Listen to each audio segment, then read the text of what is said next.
Suomessa on 4 vuoden aikaa: talvi, kevät, kesä ja syksy.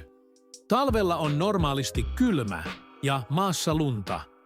Etelä-Suomessa ei ole talvella aina pakkasta. Usein on loskasää. Talvella suomalaiset hiihtävät ja luistelevat. Talvella päivä on lyhyt ja yö on pitkä. Kevät on lyhyt. Huhtikuussa sataa joskus räntää ja on kylmä. Toukokuussa on jo aika lämmin. Puut ovat vihreät ja puistossa kukkivat tulppaanit ja narsissit.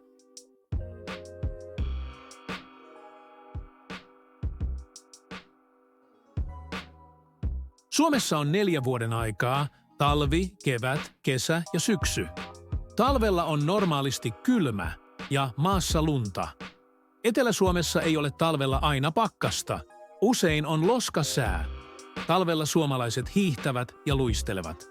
Talvella päivä on lyhyt ja yö on pitkä. Kevät on lyhyt. Huhtikuussa sataa joskus räntää ja on kylmä.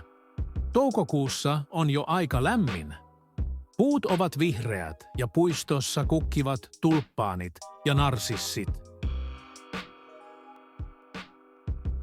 Vuoden aika: talvi, kevät, kesä, syksy, kylmä, lämmin, lumi, pakkanen, loskasää, hiihtää, luistella, päivä, valoisa, pari tuntia, lyhyt, huhtikuu, toukokuu, räntä, puu, vihreä, idipuisto, kukkia, tulppaani, narsissi.